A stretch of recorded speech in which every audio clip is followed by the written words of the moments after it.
Arthritis एक ऐसा हमारा मेडिकल साइंस में लफ्ज़ है, जब भी हम आइटिस लगाते हैं तो उसके साथ मतलब इन्फ्लेमेशन है वहाँ पे। Arthus means a joint, itis means inflammation, so inflamed joint is arthritis. Now अब जॉइंट बनता किस चीज़ से है? एक हड्डी ये है, एक हड्डी है, दो हड्डियाँ आपस में आती हैं एक जॉइंट के ऊपर, वो आपस में एक दूसरे से आर्टिकुलेट करती हैं। जो हमारी बोन्स के एंड्स होते हैं उनके ऊपर एक कार्टिलेज लगा होता है। ये ना तो बोन होती है, ना ये लिगामेंट होता है, ना ये टेंडन होता है, ना ये मसल होता है। ये कार्टिलेज अपने आप में एक आइडेंटिटी है। इसकी एक खासियत ये है कि ये हमारे कॉर्निया की तरह दोबारा रीजनरेट नहीं करता। जो भगवान ने जब हमारा बॉडी फॉर्म हो रहा होता है फीटल उसमें, उसके बाद वो सेल्स फिक्स्ड हैं, वो रीजनरेट नहीं करते। मसल रीजनरेट नहीं करता, कार्टिलेज रीजनरेट नहीं करता। बोन्स रीजनरेट कर सकती हैं, कभी भी करा सकते हैं, हाइट बढ़ा सकते हैं। एक बोन गैप हो गया, बोन को लंबा किया जा सकता है, लेकिन कार्टिलेज का कोई कुछ नहीं कर सकता। जितनी भी दवाइयाँ हम खाते हैं, चाहे हमारी ग्लूकोजामीन है, कॉन्ड्राइटिन है, कोलेजन पेप्टाइड्स हैं, वो सिर्फ 5 से 10% रिपेयर का काम करते हैं। कार्टिलेज की रिपेयर तो होती है, बॉडी तो रिपेयर करती है हर चीज़ को, लेकिन जिस टिश्यू से कार्टिलेज ओरिजिनली बना होता है उससे दोबारा कभी रिपेयर नहीं होती। तो जब जॉइंट के अंदर कार्टिलेज ख़त्म हो गया, घिस गया, हड्डी नंगी हो गई, दूसरी हड्डी नंगी होगी, नंगी हड्डी पे जब रगड़ मारती है तो दर्द होती है। इसका नाम आर्थराइटिस है।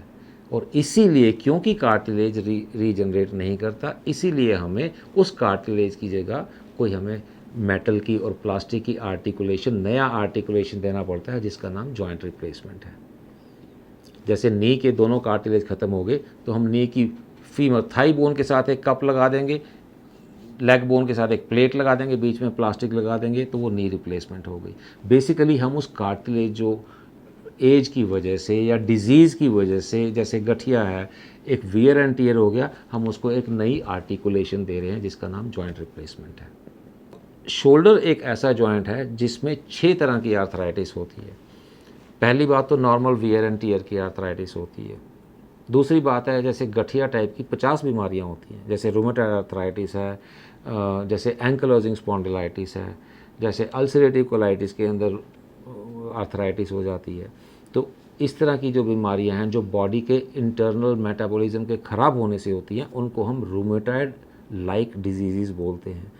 तो number 1 arthritis wear and tear, number 2 arthritis rheumatoid and rheumatoid like disease. Number 3 shoulder में ब्लड सप्लाई कम होती है, स्टेरॉयड किसी ने खा लिए, ज़्यादा खा लिए, या चोट लग गई तो आर्थराइटिस हो जाती है। नंबर 4 पोस्ट ट्रॉमेटिक आर्थराइटिस होती है। नंबर 5 शोल्डर में जो हमारे ऑपरेशन, जो डिसलोकेटिंग शोल्डर के जो ऑपरेशन करते हैं, जो पहले टाइम पे किया करते थे, तो वो ज़्यादा टाइट कर दिया शोल्डर को, उससे भी आर्थराइटिस हो जाती है। एंड मोस्ट कॉमन जो अब degenerative wear and tear arthritis के बाद आ रही है देखने को, रूमेटॉइड और नॉर्मल ऑस्टियोआर्थराइटिस के बाद, वो आ रही है रोटेटर कफ टियर की वजह से। हमारे मसल जब टेंडन जब फट जाते हैं तो वो लोग भी आर्थराइटिस डेवलप कर लेते हैं, जिसको हम रोटेटर कफ टियर आर्थ्रोपैथी बोलते हैं। तो ये 5-6 कंडीशंस तरह की आर्थराइटिस शोल्डर में होती हैं, पर इन सभी का बहुत ही अच्छे तरीके से इलाज संभव है। ये लोगों का एक मिथ है।